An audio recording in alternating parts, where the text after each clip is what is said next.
This is Jordan Poyer, safety for the Buffalo Bills, and you are now listening to Cover One Buffalo Podcast. Let's go. Good evening and welcome to the Cover One Buffalo Podcast. You are joining your host, Greg Tompsett, along with my partner in crime, Aaron Quinn. Aaron, it's Monday Night Football. It's prime time. The Buffalo Bills just ended a primetime game on Monday Night Football for the first time this century with a win. How do you feel? I mean, you know me. I love primetime football. I've been saying that forever. You've been all about it. This must be, I've said it so many times, all my friends are New England Patriots fans, and this must be what it feels like to have a really good team be on primetime and perform really well. It's awesome. It's kind of euphoric. I am super tired and I should go to bed right after we do the show, but I feel like I'm just going to stay up scrolling on Twitter, curled up in my dark bedroom, just scrolling highlights all night long. I'm jazzed, man. Oh yeah. No, this is not going to be healthy or good for anything productive. But it's going to be fantastic. And it's the kind of win that, we talked about it beforehand. It's the kind of game that there were a lot of dragons to be slayed here. The Bills had not, what they talked about a lot of the broadcast, they hadn't won a game in Monday Night Football since 1999. This century, they had not won a game. They haven't been good in primetime for a while. They hadn't won a game outside of a 1 p.m. kickoff all season. It was really a lot of things that aren't real and are superstitious and get people all caught up in their feelings. But I wanted it to be over too, and I love the fact that not only that, it was an amazing performance. Josh Allen's best primetime game, since the Dallas game, and it was a better game than that. All his great games were 1 o'clock games where not that many people were watching, and that he played great tonight. The broadcast group could not praise him enough. We never get that. Just all the different things there were just amazing to be able to have that feeling. So it was pretty awesome. Yeah, you could have just stopped at Josh Allen's best game. You didn't have to add anything after that. The after it's cool, but this Josh Allen put on a show tonight, and it was phenomenal. And I think when we break it down, it's only going to be better. So I'm in love with the way he played tonight, because I had people texting me from all types of fan bases across the country. All my friends are texting me saying like, wow, you guys are legitimate. Like this team's a competitor. And this is something that we've been talking about for a while on this show, is the Bills putting together a complete game, not just a Josh Allen having a good game. He's had plenty of good games this year and was in the MVP conversation early in the season, which, by the way, I think after a performance like this, he probably won't get in that conversation. Patrick Mahomes is probably still walking away with it, but he should be right there in that top 3. I mean, he deserves some credit. He deserves after a game like he had. Yeah, so some votes, some support for it. Yeah, I'm not crazy. Patrick Mahomes has like 31 touchdowns and 2 interceptions, so it's his award. They're going to be the number 1 seed. Obviously, we saw Pittsburgh lose tonight. That means next week game has even more meaning. So one, they're hosting the Pittsburgh Steelers, who now are 11-1 and going to be coming off of a loss for the first time, and that now a win by the Bills puts that 2 seed, number 1, number 2 seed into play. So some fun things that are coming up here. So as we dive in, obviously, you already mentioned him. We'll go through it the way we do every night. But tonight's show is brought to us by our presenting sponsor, Uncle Jumbo's. Really appreciate everything they do. And obviously, tonight was a great night to celebrate with some Uncle Jumbo's. We'll get into the responsible play later on. Our first half sponsor is T-Shirt University, and exciting. We'll get into some of their goodness later on with our T-Shirt University Fresh Look. But we'll start with Josh Allen. 32 of 40, which is 80% completion percentage, along with several throwaways there, at least 2 that I saw, maybe a third one. 375 yards, 4 touchdowns, 9.4 yards per attempt, had 1 sack that was just him trying to keep the play alive. 139 quarterback rating, ran for another 11, including 2 first down conversions. Just a phenomenal game from Josh Allen, and it was great to hear. Louis Riddick is one of the most respected minds in football, and to hear a guy that I think really highly of praise my quarterback over and over and over again, it was such a weird feeling. We just don't ever experience that. It's always the weird backhanded compliments, the weird little, cuts of like, oh man, he's finally playing well tonight, or he's on a hot roll tonight. Let's see if he can stay streaky. And being able to get someone like Louis Riddick praising our quarterback, it felt awesome. Yeah, I mean, I don't know how you could call this game and not praise him. I mean, he did pretty much everything right. None of the crazy Josh Allen plays. How many times have we said that this year after a game that he didn't make any of those crazy sugar high Josh Allen plays? So he just played a great game. There was times out there tonight, dude, where I'm not going to compare him to a Tom Brady type quarterback, but where he got to the line, saw what the defense was doing. The game slowed down in a big way for Josh Allen tonight. He was pointing out exactly what that defensive look was, and he was just picking them apart almost in a surgical manner, just getting back and just finding the spots on the same page with his receivers, and he was just dealing all night long. It was unbelievable. I mean, the plays that he was calling out, the spots where you saw him check, you saw alert, you saw, reload, going into all the different pieces there. He hit two of those immediate hot read plays to Cole Beasley that were just ridiculous. Like, I don't know how you stop that. Obviously, some fans would reply back, oh, why don't they do it every play? Well, it only works like that when they catch him in the right defense. But when you catch them in the right defense and they know what's coming and they call that quick hot read slant to Cole Beasley, there's nothing they can do. It's automatic.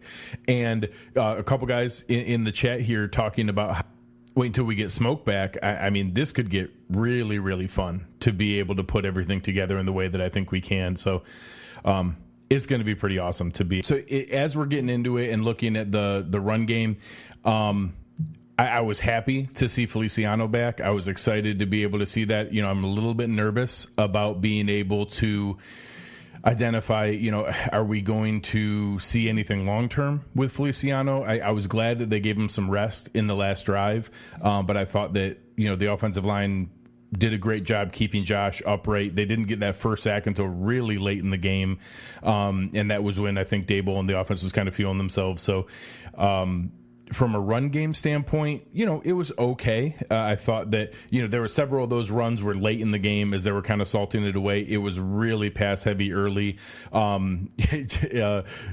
For anyone who doesn't know, obviously there's a lot of people in the Bills media content creation world who are friends and talk back and forth. Aaron and I talk to Bruce Nolan all the time, and we were talking today about the first down usage. And in the first half, at one point, it was 17 first down passes to 6 first down runs.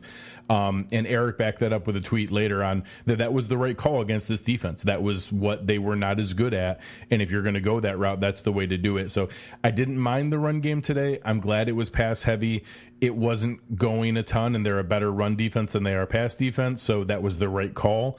And then I think the yards per carry and some of the numbers look uglier than they need to because it was salting the game away when we were just trying to let the clock run.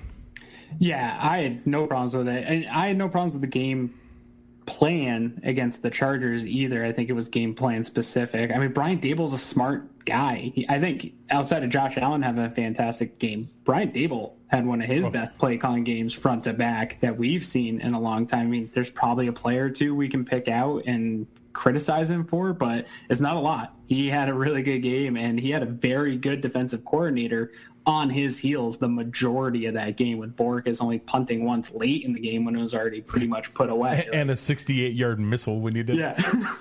I'm telling you, he's the best. He's best when he punts one time or fewer. Yeah, no, it's clear. It's obvious.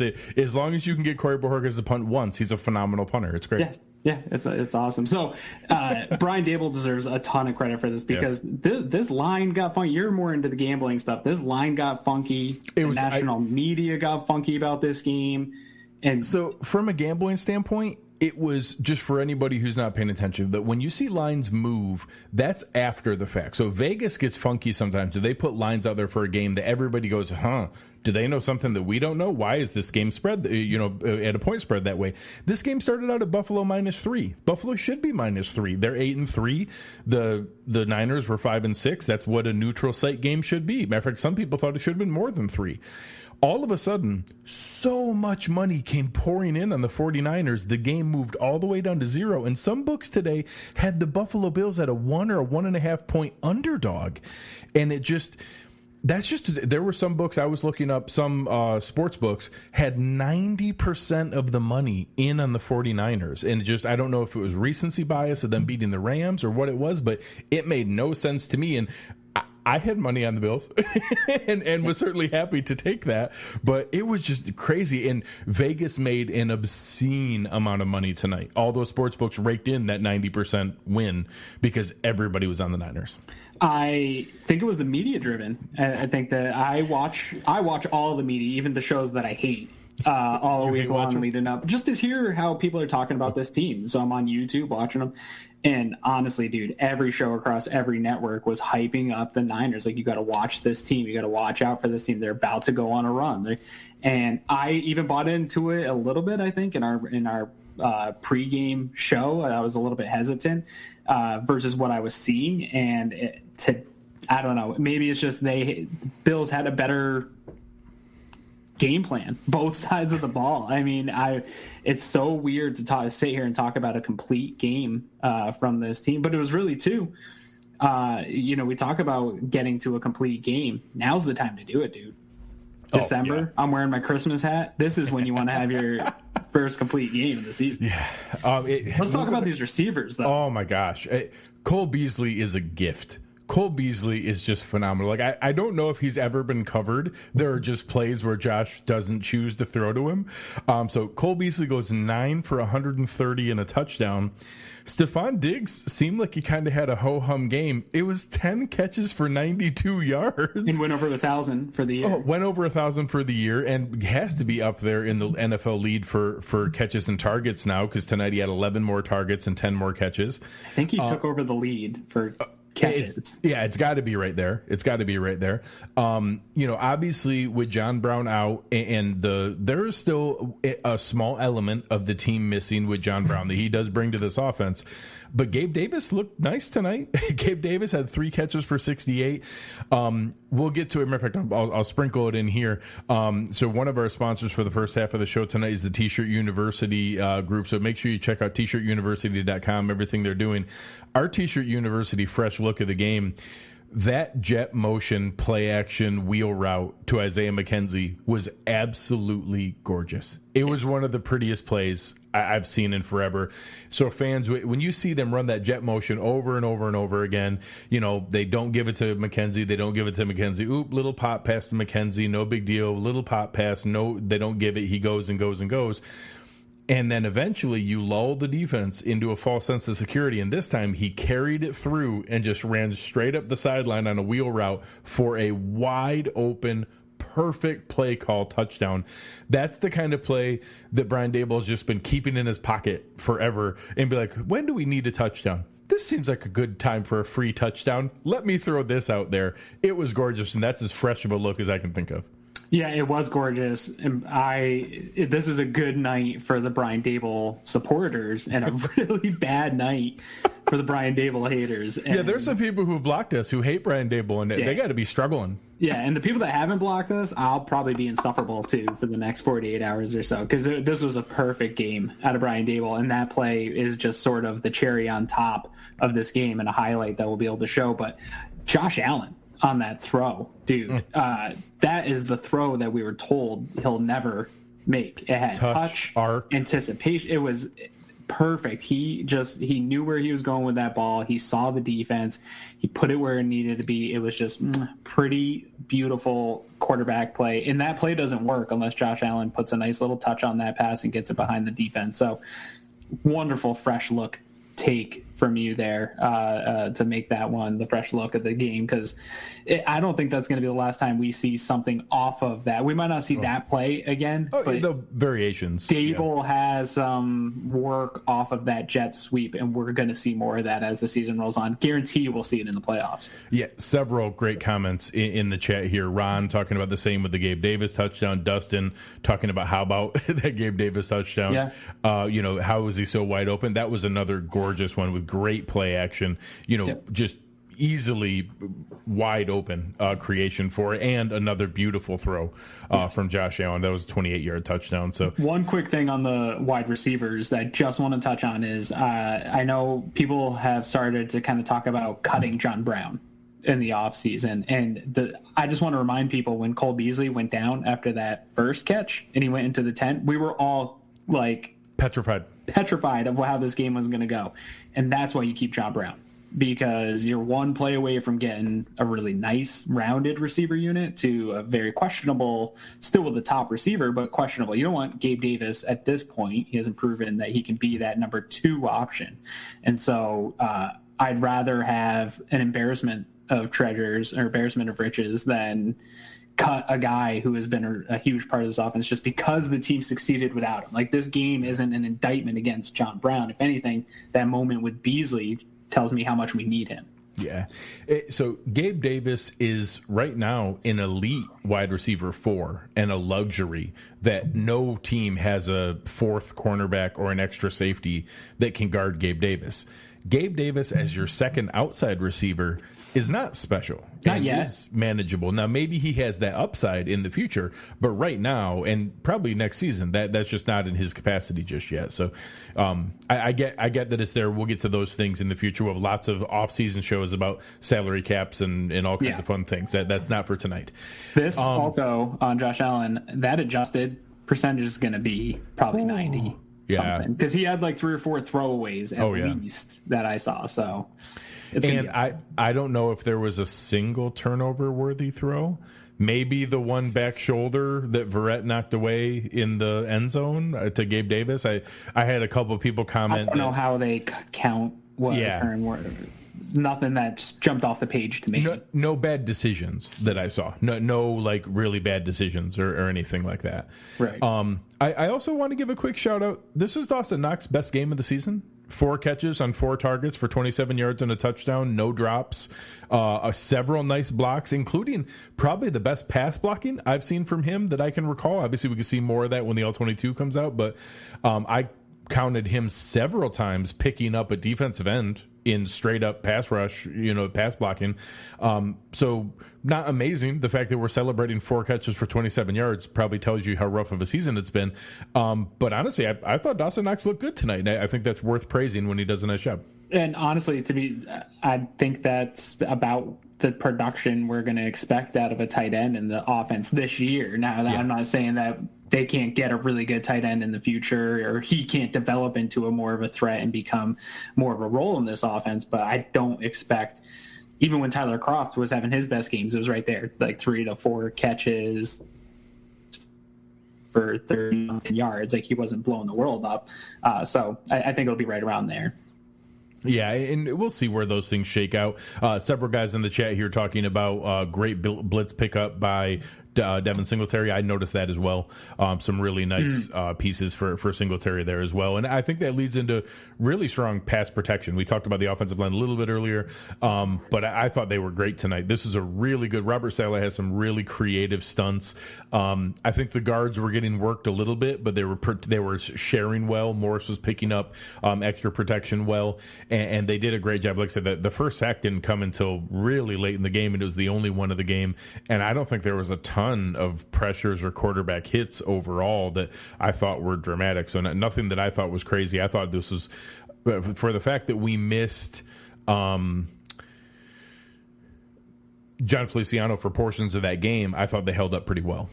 Yeah, they did. They didn't bring anything too crazy until late in that game. I think as far as pressures go, they started to get a little bit when they dialed up some blitz looks.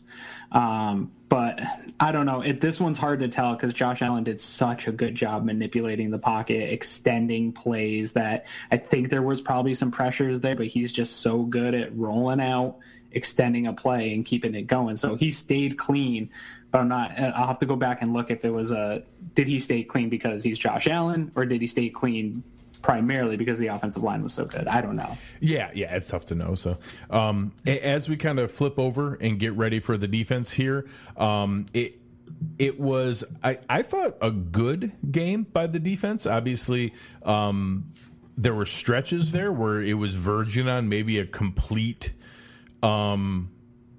performance, and they were held to 10 points pretty late into that game, and the Bills had gone up 27-10. They had just come off a beautiful interception from Micah Hyde, went through there and put things together. They did give up, I think you made a really good comment. Several people are frustrated with Levi Wallace. Guys like Brandon Ayuk and Deebo Samuel are just not the right matchup for him. They're super athletic, twitchy guys that putting in Josh Norman isn't going to fix that. Putting in Dane Jackson isn't going to fix that. Maybe we need to tweak some things with better bracket coverage. I thought the long touchdown, Micah Hyde was maybe a little late getting there in help, but I don't think that was on Levi Wallace as some horrible burn.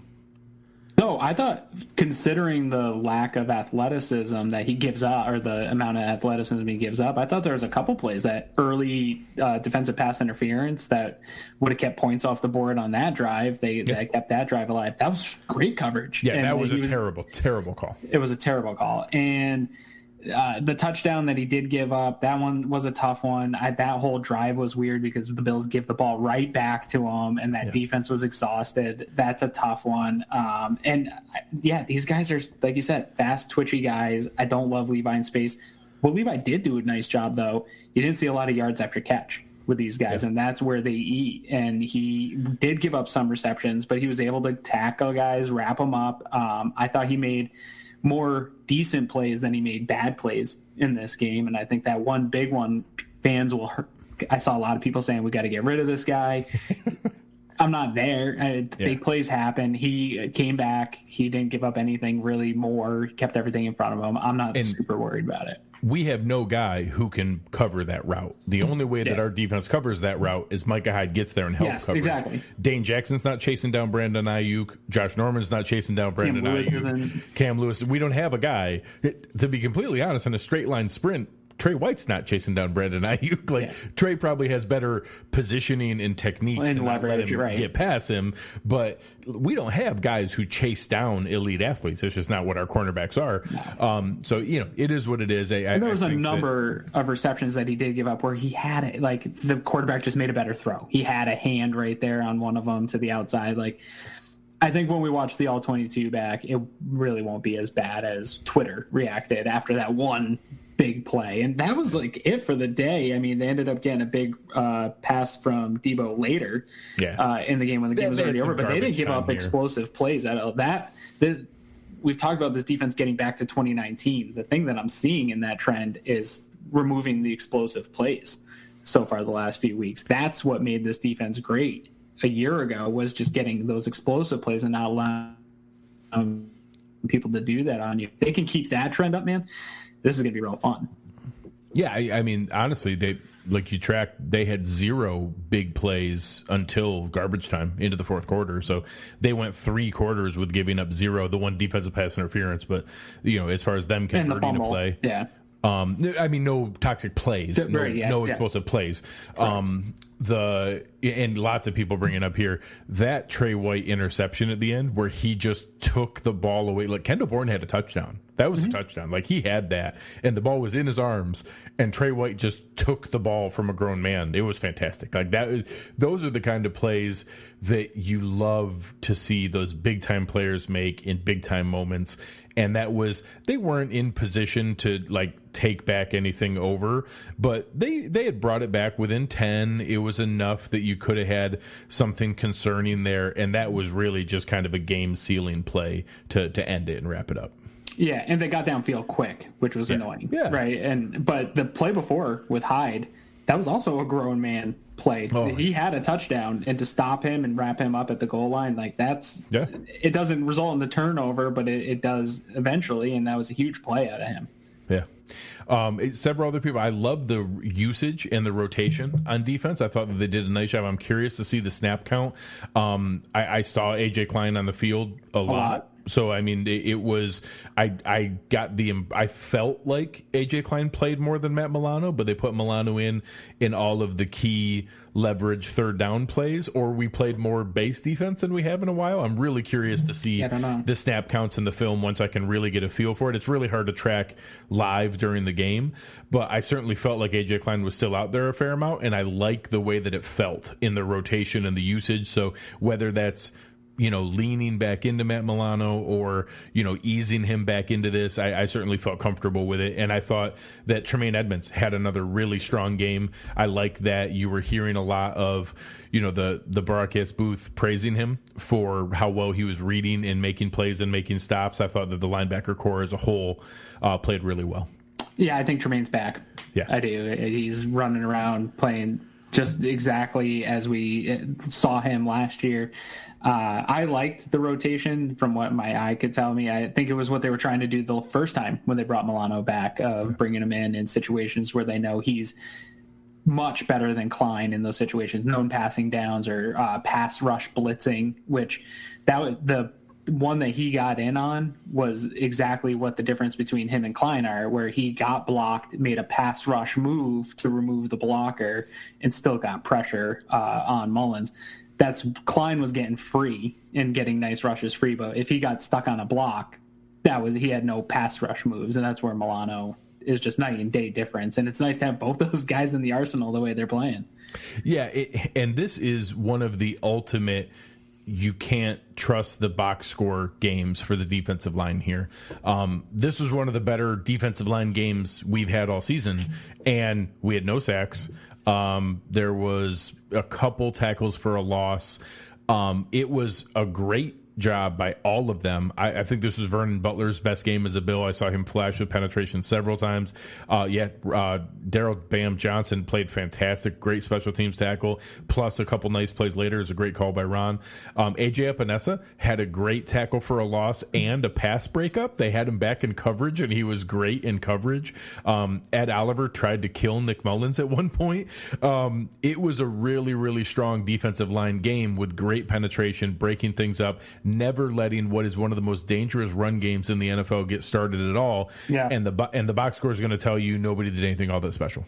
Yeah. That's why you don't follow it, because they were really good and they were playing in sync. That whole front seven was just playing in sync, filling lanes, aggressive downhill. When this game started in that first drive where they took it the 99 yards against the Bills, I was really worried about the Bills getting just physically outmatched throughout this game. Raheem Mostert scared the crap out of me. And that offensive line was just physically pushing our defensive line and the linebackers just back on that first drive. And when they made that goal line stand, everything changed in this game, and the physicality started to come from Buffalo, and they were just playing downhill the whole time. And I think Louis Riddick said it. They kept talking about how physical San Fran is, and that Buffalo matched and beat that physicality in this game. Absolutely. Is a great sign heading into the playoffs. Huge. I mean, they prepped it going into the game. This is going to be the most physical Monday night game they had all year. It certainly felt that way when we had like 5 injuries on the first 2 drives between the two teams.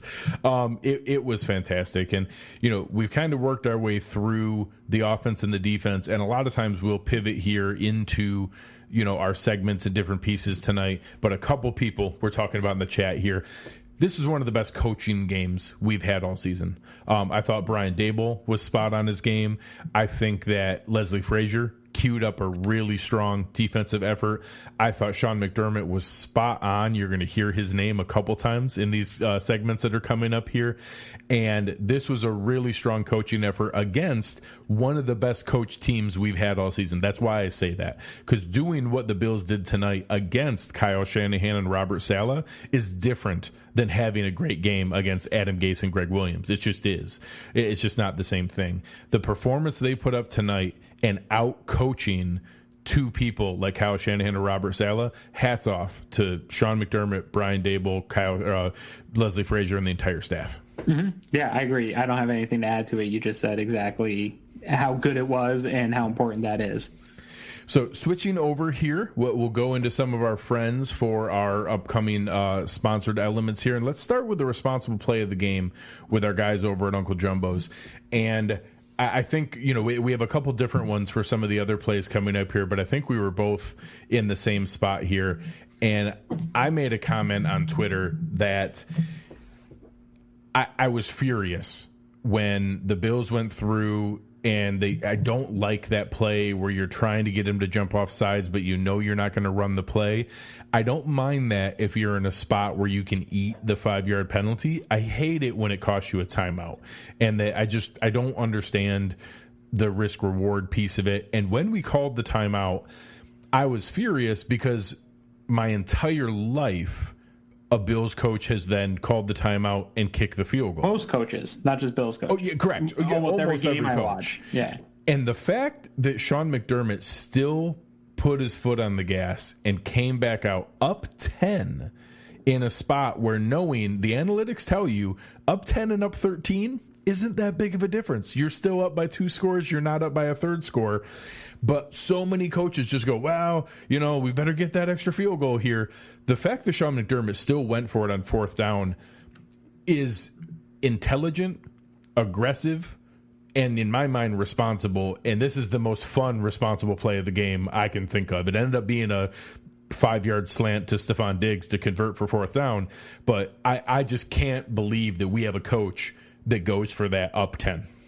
Yeah, no, I love it. I loved all the I think every one of the going for it on 4th downs was a good play against this type of team that's well coached, and at any point could have got real explosive and got out ahead of you. So you take those chances when they present themselves and listen to the analytics and do it. But I agree with you. That one specifically also stood out to me that I thought for sure when they took the timeout, they were going to line up for 3. And I tweeted at least twice saying, like, the Bills need to keep this thing a 3-score game. Like, you just have to. Not for any reason of winning or losing, for my stress and heart and the slightly elevated cholesterol that I have. So I needed this more than anyone. Another nice call from Ron. And for anybody who's not following Ron, he's on Twitter, I Am Legend, one of our most loyal Cover One backers and supporters here. He's with us in the Cover One Slack channel all the time. Love Ron. Another great call here for a good honorable mention. When they did kind of that fake, Josh even leaned in like a fake quarterback sneak and then stepped back and did the hard pitch to Devin Singletary, that they just trusted that Singletary could beat the linebacker to the corner. Really, really was a strong play as well there. So a good honorable mention there by Ron. Singletary had a couple nice short yardage pickups, I think, even on that drive. The thing that Josh Allen didn't convert a sneak. That's weird to me. That's automatic when I see it. Like, honestly, it's one of the few times I can even remember. And it was like, he does a pretty good job where he's not just automatic explosive lunge. Like, he does a pretty good job taking the snap, finds a spot, and then lunges. Right. And, good on that defensive end. Like that, Kaiir Hyder is actually a really solid player who's a sneaky good player for them. Good on him just beating Darrell Williams inside his face and getting to Josh. So it's pretty rare to see that. But, yeah, that was a little weird to be able to go through there.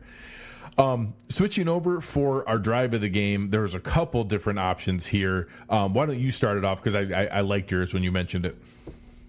Yeah, it was not the sexiest drive, really, of the game, but one of the weirdest, most frustrating ones I can imagine that ended awesome. Yeah, and it ended in the field goal to end the half. And the reason I put that as my drive of the game is the Bills never do that. The Niners were about to go down double dip, and they ended up making them punt, and the Bills got the ball back with, I don't even know how much time was left on the clock. I think it was just like a little over a minute on the clock, and they went down and they got into field goal range. And instead of allowing San Francisco to double dip, the Bills get extra points before they kick back to San Francisco. And I think at the time I made it a 17-7 game. So you go up 10 going into half.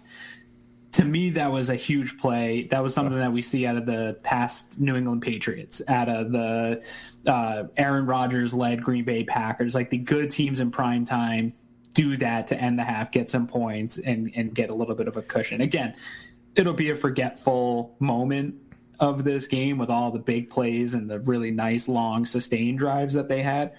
But in my opinion, their ability to be able to do that and be aggressive in those moments, we've seen Bills coaches just kneel it out in those moments, or just play to, if they don't get that one first down, that's it. But yes, it was a frustrating clock management and timeout taking drive. A little annoying.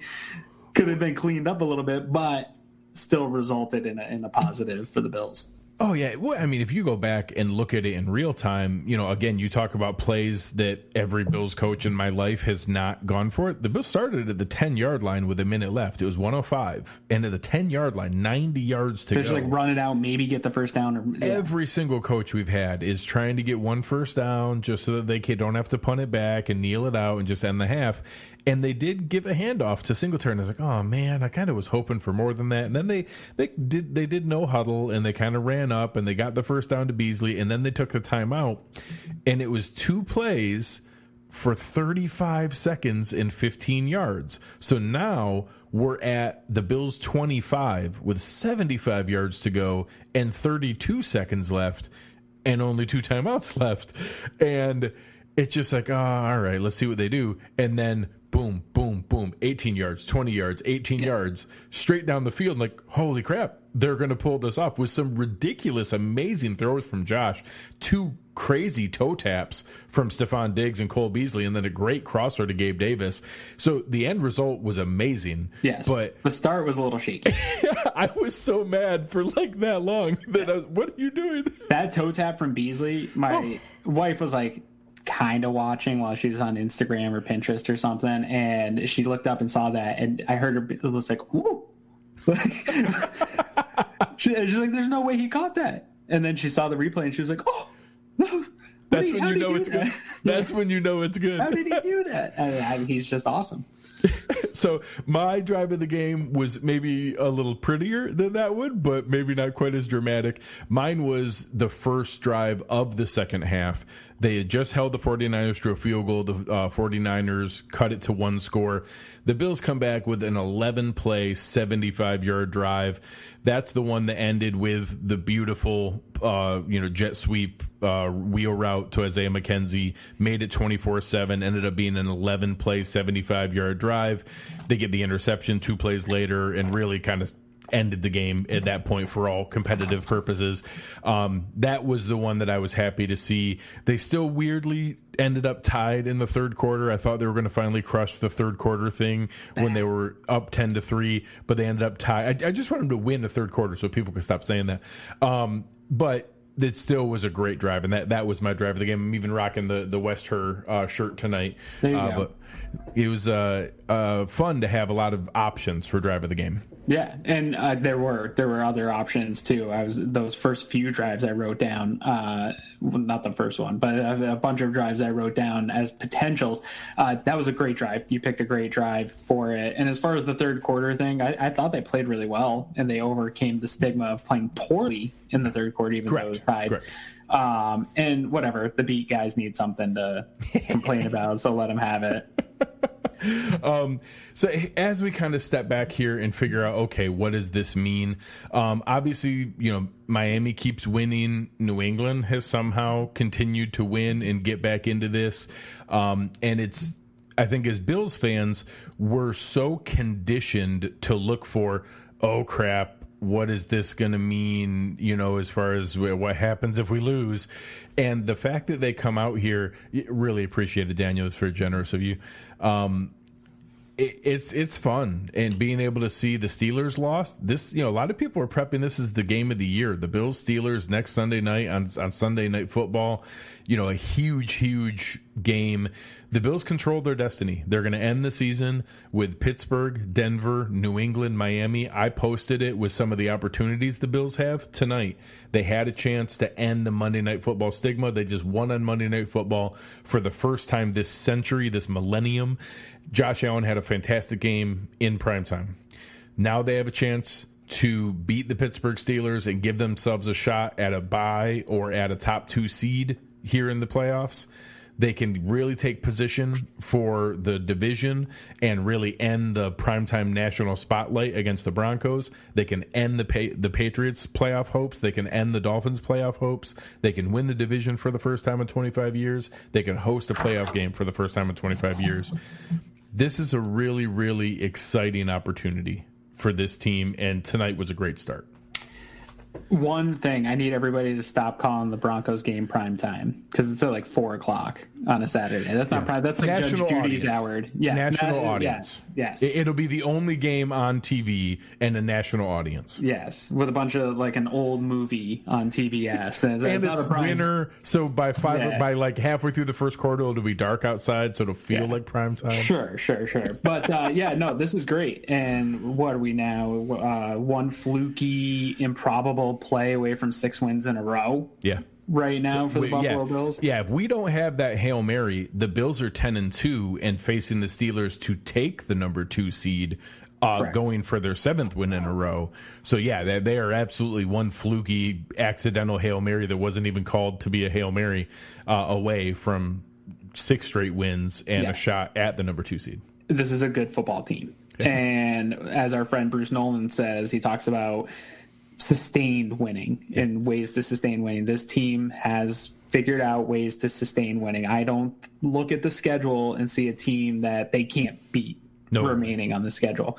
If anything, I actually think New England is probably the hardest matchup remaining. Yeah, if you tell me now the way that the Steelers played at 5:00 and the way that the Bills played at 8:00, are you betting on the Steelers right now? Sure. Do you think they should be favored in that? I kind of wish the Steelers won. I wanted to be the team that took that away from them. Me too. That was in my tweet. The tweet that I listed off the opportunities, I had end undefeated season. So I was a little annoyed that Washington stole that from us. Although good for them, they have nothing else. Hey, when you're in the NFC East, that was their Super Bowl. Exactly. So good. And I have a good friend that's a Washington football team fan, and so I'm happy for him. But I wanted that for them. But this is the first time though, dude, where the Bills have gone on a winning streak, and they have an opportunity to. I'm not going to say they're going to win out, but it's not off the table. There's an opportunity for them to win out, and people are worried about the Dolphins. I think the Broncos are probably the weakest game remaining, but then it's the Dolphins. I think that the Dolphins at home in the cold in Buffalo when their season might or might not be on the line. Nah, I'm not worried about it. Definitely not worried about it yet. There's some worries about the Steelers, and we'll talk about that here coming up this week. I think that people are piling onto them because they don't believe that they were an undefeated team. They're not a perfect team. They're still a really good football team. And the league is close, man. We lost a wacky kind of improbable game. We've lost some bad games. Like, they're probably as good as the Bills. They're definitely not an undefeated team, but they're as good as the Buffalo Bills. Yeah. Well, anybody who watched the Steelers lose to the Washington football team, who watched the Chiefs struggle with the Broncos in an ugly game. I'm sorry, there is no team in the NFL that the Buffalo Bills cannot beat. Now, if you're telling me that we got to play the Chiefs 10 times, no, I don't think the Bills are gonna beat them more times than not. But you're telling me in a one-game winner-take-all playoff game that they can't beat the Kansas City Chiefs? No, yes, they can. I think they could beat them 4 out of 10 times. Sure. Maybe 5 out of 10. I do. They can give them a shot. This team, this offense can go shot for shot with anyone. And when you have an aggressive, opportunistic defense, would we need some turnovers and some key plays against incredible players? Like whether it's Roethlisberger and Juju and Deontay Johnson, or whether it's Patrick Mahomes and Travis Kelce and Tyreek Hill? Sure. Yes, of course we do. But are you telling me we can't do that? This team can go on a fun run here and can end this season in an amazing fashion. I think that's the most important thing is we spent so much time while the team was winning. We would come on here in the post game and talk about how they weren't playing perfect. We weren't seeing complete. It's better to learn those lessons in wins than in losses. And how frustrated people were of the defense wasn't getting going, and this player's a liability, and that player's a liability, and we kept kind of just. And I think people thought it was Homer talk of echoing Leslie Frazier and Sean McDermott of saying, this is the time to get through those lumps, take those lumps. We want to be playing our best football in November. Now we're in December, and they are actually playing their best football. The timing couldn't be better. You're getting people back healthy. The clock's ticking to get John Brown back healthy. That's it. Once we get him back healthy, we're assuming hopefully no more injuries come to play. You're going to get your whole squad back to ramp up for a nice streak to go into the playoffs. I'm a firm believer, dude, that the teams that take a winning streak into the playoffs take that momentum with them. It's just, that's how you do it. That's how you make one of these improbable runs that a team makes out of nowhere and becomes a Super Bowl contender. If they can do that, man, I see no reason why this Buffalo Bills team can't be playing in the AFC Championship game. I'll say it. I'm not scared. Appreciate our man Davis. Thank you for the generosity. We appreciate it very much. It's exciting to have conversations like this, to be able to watch a game like this. So at least publicly, I've talked about it in private before, but now I can talk about it publicly and not look like an idiot. Yeah, it's all the better. So a couple fun, exciting things. Anybody who has been a big fan of 90s football will know the name Levon Kirkland. Aaron and I are going to have Levon on Wednesday night to preview Bills Steelers. We're going to dive right back into it here. It's kind of weird coming off a Monday night, but we'll be back here with you guys Wednesday night. It's going to be a fun run here, guys. I want you to enjoy this. Don't find reasons to nitpick or get frustrated or explain why it's not everything that it could be. This is the best Buffalo Bills team in 20 years. Enjoy every second of it. Enjoy every game of it. The Bills have a quarterback. The Bills are going to be good for a while. Josh Allen is going to make the Bills good for a while. Enjoy it. Have fun with it. We've gone through all the drought. We've gone through all the bad things. We've earned every second of this enjoyment. Just have fun, watch it, and love watching Buffalo Bills football. Yeah, don't just enjoy it. Rub it in people's faces a little bit, too. It's okay. It's all right. It's sports. All your friends that have given you crap for the last 20 years, send them memes. Send them screenshots of box scores. Whatever you got to do to make yourself feel better. We've earned the right to talk a bunch of trash. And I'm not saying get too cocky, but all those friends that have picked on you and piled on you for 20 years, I got a list of people that I'm going to be sending them stuff over the next week. Another fun thing, I think Vertiball owes some of your followers, 3 of your followers, it's fun. each a Vertiball. I've been having back issues for a long time. I bought myself a Vertiball. Well, you've been carrying the show, so obviously. And I'm obviously a shameless corporate shill and willing to have sponsorship things all over my body and my person and in my area. So I tweeted at him. I said, "Hey, this is awesome. If you're looking for a sponsorship, I'll say good things about this thing all day." And they wrote back and they said, "Hey, how about we give away, if the Bills win tonight, how about we give away 3 of these to your listeners?"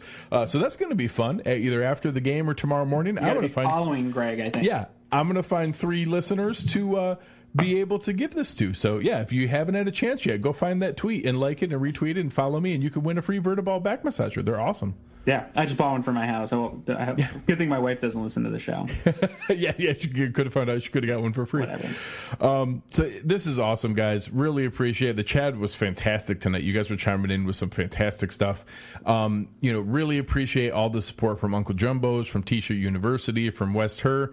Aaron, this is going to be a fun week. Where can the people find you to come have some fun? Yeah, I want to thank the Buffalo Bills for winning, because there's honestly nothing worse than staying up this late and coming on after a disappointing national TV loss. So thank you, Bills. Thank you, Sean McDermott, Josh Allen, all you guys. You're great. This made it way more enjoyable. I'm excited. But you can find me at Aaron Quinn 716, talking a lot of football, but talking a lot of Christmas too. Yeah. So if you don't like Christmas, don't follow, because I don't want it. Yeah, he's going to be putting out lists of top Christmas movies, top Christmas songs, all kinds of madness. Cookies, good stuff, the best Christmas cookies. Good. Ooh, I like that. Now you're talking. James, thank you very much, man. Appreciate it. You guys are very, very kind. You guys can find me on Twitter at Greg Tompsett, GregTompsett. Come and have some fun. Thank you to Uncle Jumbo's. Thank you to T-Shirt University. Thank you to West Her. For Aaron Quinn and Greg Tompsett, you have been listening to Cover One Buffalo, and we are out.